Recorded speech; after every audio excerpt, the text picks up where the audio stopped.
उस साक्षरता को हम ज्ञान में तब्दील नहीं कर पाए। हमने अधिकारों के लिए तो लड़ाई लड़ी, बट कर्तव्यों को हम भूल गए। बैलेंस होना चाहिए अधिकार और कर्तव्यों के बीच का। एक मैं घटना बताना चाहूँगा, क्योंकि हर देश की एक आत्मा होती है, वैसे ही भारत की एक आत्मा है। आप यदि अमेरिका में जाएं तो वहाँ का सोशलिज्म वहाँ की आत्मा है। सभी देशों के लोगों को उन्होंने एक्सेप्ट किया हैप्पीली। आप यदि यूरोपियन कंट्रीज़ में जाएं तो वहाँ की आत्मा है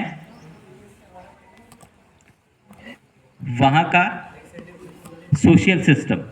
वैसे ही हमारे देश की आत्मा है, तो उसको अध्यात्म हमारे देश की आत्मा है। आप यहाँ पर देखिए कि n नंबर ऑफ जितने भी महापुरुष हुए हैं, कहीं ना कहीं वो अध्यात्म से अलाइंड हुए हैं। ऐसे ही एक महान आत्मा के जीवन की एक छोटी सी घटना मैं आपको बताऊंगा। ईश्वर चंद्र सेन थे, बड़े फेमस पर्सनालिटी थे बंगाल की। वो इतनी फेमस पर्सनालिटी थे, ब्रह्मो समाज के अध्यक्ष थे, और अंग्रेज सरकार जब इस देश में थी तो उस देश ने गवर्नर के बराबर की उपाधि उनको दे रखी थी। उनसे मिलने के लिए जब किंग जॉर्ज भारत आए तो उन्होंने भारत में मात्र 3 लोगों से मिले, उसमें से वह व्यक्ति थे केशव चंद्र जी, केशव चंद्र सेन। और ऐसे व्यक्ति एक बार रामकृष्ण परमहंस जी से मिलने के लिए गए। जब रामकृष्ण परमहंस जी से मिलने के लिए गए तो बड़ा आयोजन किया गया। बड़ा आयोजन करने के बाद वहाँ पर व्यवस्थाएं बनाई गई, और रामकृष्ण परमहंस जी के जो शिष्य थे, जो उनसे जुड़े हुए लोग थे, वो व्यवस्था बना रहे थे। उसमें एक छोटा सा बालक था आपके उम्र का, जिसके जीवन में चारों तरफ से संकट थे। संकट कैसे? संकट ऐसे कि पिता का देहांत हो गया, बहन ने सुसाइड कर लिया, भाई घर छोड़ के चले गया। जीवन जीने के लिए जो पैसों की आवश्यकता है वो भी नहीं थी। तो उसने सोचा कि इतने बड़े व्यक्ति, नाम नरेंद्र, बाद में चल के वो विवेकानंद बने, पर इतने बड़े व्यक्ति जब मेरे गुरु से मिलने आ रहे हैं तो वो बड़े छोटे से उद्देश्य को लेके वहाँ पर गए कि मेरे गुरु से शायद उनके सामने सिफारिश कर दे कि ये अच्छा लड़का है, इसको नौकरी दे दो, इसको रोजगार दे दो, कुछ पैसा कमाने लायक बने। ये सोचकर, इसके अलावा कोई दूसरा उद्देश्य नहीं था नरेंद्र का। वो गए, और जाने के बाद हुआ ये कि मंच सजा हुआ था जैसा आज सजा हुआ है। उस मंच पर जो अध्यक्ष थे, जो मिलने के लिए आए थे, केशव चंद्र सेन जी, उनको बिठाला गया, और रामकृष्ण परमहंस जी आए। नीचे सब लोग बैठे थे, वहीं पे नरेंद्र बैठा हुआ था। रामकृष्ण परमहंस जी आए और नरेंद्र के पास जाके बैठ गए। तो उनके दूसरे शिष्यों ने कहा कि ठाकुर जी, अध्यक्ष उधर हैं, आपको मंच पर बैठना है। तो उन्होंने वहीं से कहा कि ईश्वर चंद्र सेन, दीपक वहां जल रहा है, यहाँ सूरज निकलने वाला है। ये किसी को नहीं पता कि उन्होंने ऐसा क्यों कहा, पर ये सत्य घटना है। तो मैं आज फिर कहूंगा कि यहाँ से दीपक जलाया जा रहा है, पर सूरज आप सब। आपका जीवन सूरज की तरह चमके इस साक्षरता के आधार पे। आप इस एजुकेशन को, अपने जीवन में जो साक्षरता है, इसको संजो के रखिए, और संजो कर रख के आपको अपना, न केवल अपने जीवन को ऊंचा उठाना है, बल्कि अपने आसपास के लोगों को भी उठाना है। और इसका सबसे अच्छा माध्यम यदि कोई है तो वो क्या है? वो एनएसएस है। वो एनएसएस बन सकता है। क्यों बन सकता है? क्योंकि जो व्यक्ति की पर्सनैलिटी होती है, आप एकेडमिक सिस्टम में है, आपका कौन सा ग्रोथ हो रहा है? अभी इंटेलेक्चुअल ग्रोथ हो रहा है, बट एनएसएस ज्वाइन करने से आपका कौन सा ग्रोथ होगा? इंटेलेक्चुअल के साथ साथ आपका सोशल ग्रोथ होगा। इसके अलावा एक और ग्रोथ है। कौन सा ग्रोथ है? आपको अटैचमेंट समाज के साथ हो रहा है, अपने दायित्वों के साथ हो रहा है, आपका इमोशनल ग्रोथ भी हो रहा है।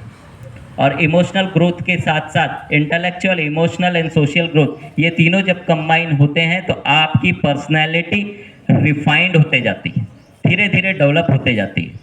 आपकी पर्सनैलिटी को रिफाइंड करने का माध्यम एनएसएस है। मैं आपको एक सूत्र देना चाहूँगा। जैसे आज यदि हम इस चीज़ को साइंस, आप सब साइंस के स्टूडेंट हैं, बीएससी की स्थापना इस देश में जब आरंभ किया गया तो किस उद्देश्य से गवर्नमेंट ने चालू करी थी इस पाठ्यक्रम को, आपको पता है? अब्दुल कलाम जी भी बीएससी स्टूडेंट थे। उन्होंने पहले बीएससी किया, बाद में इंजीनियरिंग किया। बीएससी का उद्देश्य सिर्फ एकेडमिक पूरा कर लेना नहीं है जैसे तैसे। बीएससी स्टूडेंट से ये देश अपेक्षा करता है कि इस देश को आगे रिसर्च स्कॉलर्स मिले। इस देश को साइंस में जो डीप रिसर्च करना होता है उसकी जिम्मेदारी बीएससी स्टूडेंट्स की होती है। बट आज अनफॉर्चुनेटली क्या हो गया, हम सिर्फ मार्क्स लेने में पड़े हुए हैं। कितना बेहतर हो कि आप में से आधे बच्चे साइंटिस्ट बने और एनएसएस का उसमें तड़का लगे, यदि मैं तड़का कहूँगा, तो it will be a finish diamond for the entire country, not only for India but for the entire world. पूरे दुनिया के लिए आप एक असेट बन सकते हैं, जिस तरीके से अब्दुल कलाम जी बने। और भी बहुत सारे लोग हैं, जगदीश चंद्र बसु बने, जिन्होंने गॉड्स पार्टिकल की थियरी दी। बल्कि उन्होंने तो बहुत ऊंचे लेवल पे रिसर्च करी थी, उस रिसर्च को अनफॉर्चुनेटली दबा दिया गया। मैं उसमें से एक छोटा सा, और आज का जो यूथ है ये अनफॉर्चुनेटली जिस फेज में जी रहा है that we called as a beta phase. मैं, आप लोग साइंस के स्टूडेंट हैं, इसीलिए मैं थोड़ा साइंटिफिक पॉइंट ऑफ व्यू से आपकी समस्याओं को रखना चाहूँगा।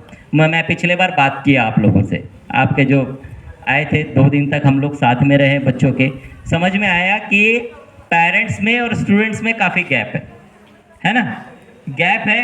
हम उनकी एक्सपेक्टेशन नहीं समझ पा रहे हैं, वो हमारी एक्सपेक्टेशन नहीं समझ पा रहे हैं। ऐसा क्यों हो रहा है? It's a gap between generation Y and generation Z। But generation Z जो है उसके साथ एक चीज जुड़ गई है, and that is a integral part of your life, that is the digitalisation.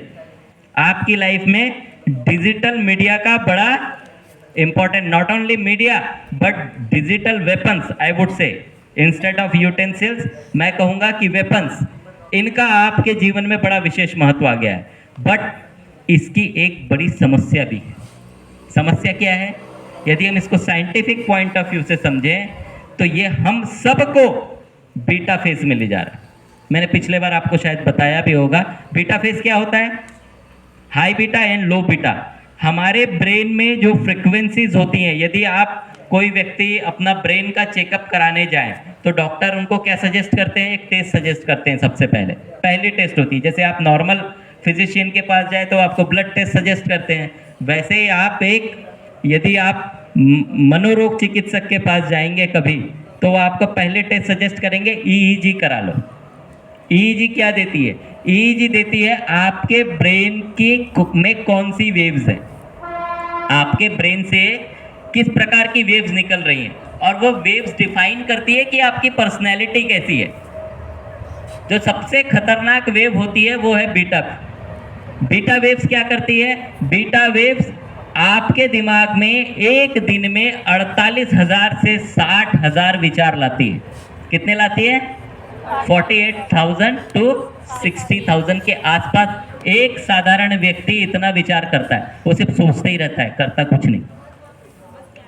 कभी कभी आप अकेले बैठते हैं तो सोचते हैं ना, साइकिल चलाते हुए भी सोचते हैं, गाड़ी चलाते हुए भी सोचते हैं, और इतना सोचते हैं कि करें क्या, ये इसमें कंफ्यूज हो जाते हैं।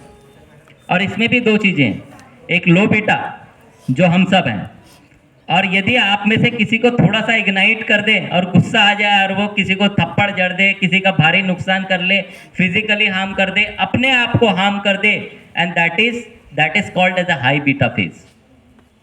ये क्यों हो रहा है? जो नेपाल में हुआ वो हाई बीटा फेज में उनका जनरेशन है, आपको ये समझना पड़ेगा। और एक साइंटिस्ट और एक उच्च कोटि के अध्यात्मवेत्ता की भविष्यवाणी है कि आने वाले जनरेशन का सबसे बड़ा यदि कोई चैलेंज है तो वो यही चैलेंज है कि वो हाई बीटा फेज में जाने वाला है। और उस पर हमको फोर्स कर रहा है, ये जो आपके हाथ में ये डिवाइस है ना, ये फोर्स कर रहा है, हमको पता नहीं चल रहा है। अनफॉर्चुनेटली हमको पता नहीं चल रहा है। जो फ्रिक्वेंसीज हमारे बॉडी में आ रही है, यदि इसको आप आधा कर दें और अपने आप को अल्फा में ले जाएं, तो आप में इतनी कॉम्पिटेंसी, इतनी कैपेबिलिटी जनरेट हो जाती है कि आप अपने लाइफ को प्रॉपर तरीके से गाइड कर सकते हैं। तो बेटर आई सजेस्ट आप थोड़ा इस पर रिसर्च करिए। आप रिसर्च करें इस पर कि मैं बीटा से अल्फा में कैसे जाऊं, अल्फा से डेल्टा में कैसे जाऊं, डेल्टा से थीटा में कैसे जाऊं, और थीटा से फिर गैमा होता है। गैमा में पहुंचना ऑलमोस्ट इम्पॉसिबल है, गैमा फेज वो इम्पॉसिबल है। और that is one of the super personalities होती है, कभी कभार इस धरती पर आती है, वही जाती है। जैसे कभी गौतम बुद्ध, स्वामी रामतीर्थ, रामकृष्ण परमहंस, तो ये इस तरीके की पर्सनैलिटीज़ उस लेवल पे जा पाती है। अदरवाइज हम सब के लिए तो अल्फा और delta is more than enough. और यदि उस फेज में हम चले गए तो आप मानिए कि आप जो जीवन में चाहेंगे उस तरफ आपको सफलता मिलेगी, क्योंकि आपका फोकस हो जाएगा, आसपास की चीजें आपको अफेक्ट नहीं। और इस चीज के लिए कुछ ज्यादा करने की जरूरत नहीं है। दो चीजें आप करना चालू करिए। साक्षर है ना, साक्षर तरीके से, साक्षर व्यक्ति के तरीके से सोचिए। सुबह जब उठते हैं आप तो अपना डे प्लान करिए। आप अपना डायरी मेंटेन करिए, उस पर आप लिखिए कि आपको आज क्या क्या काम करना